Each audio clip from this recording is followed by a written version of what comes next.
I love to read prophecies from the Old Testament, and especially when they give a promise of a future deliverance for God's people. I think that's what the fear not is all about.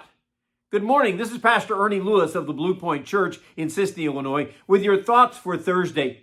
We know that the Old Testament times were often hard on God's chosen people. There were certainly the many enemies that they faced along the ways. There were times that they faced oppression, often because of their sin, as a judgment of God using these enemy nations. And it was during these times that one could get discouraged and defeated and maybe even ready to give up.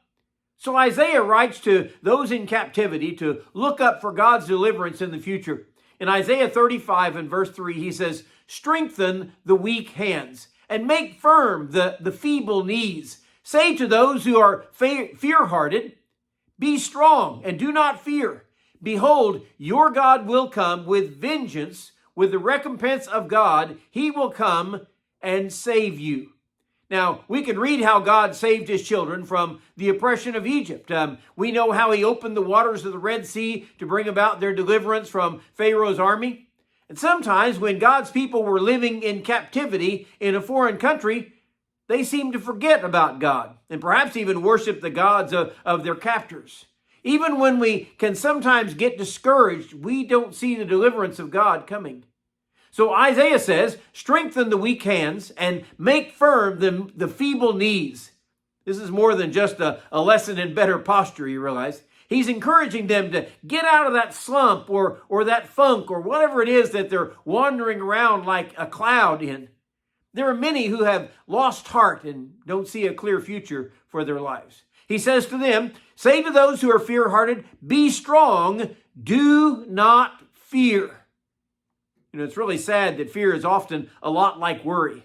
That about half of what we worry about, or what we fear for that matter, really never comes to pass anyway. Our fears grow and they swell within our hearts, and sometimes they overtake our right mind. They cause us to think strangely.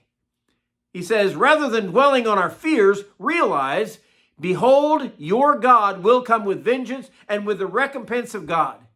You know, if we fear some enemy, we know that God is greater than any enemy that we could face.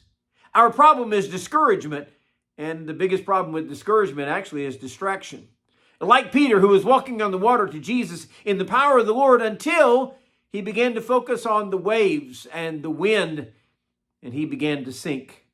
Isaiah reminds these people that God will come with vengeance and he will save you.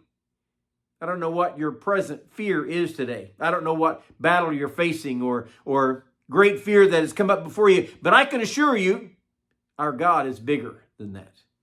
When we fear others in this world that may ruin our lives, we have to know that God has our backs. He can and will bring vengeance on our enemies. And you realize, of course, our greatest enemy today in this world is Satan. And we have to realize that we don't need to fear him because God has already overcome him. And God will come with vengeance and rescue us.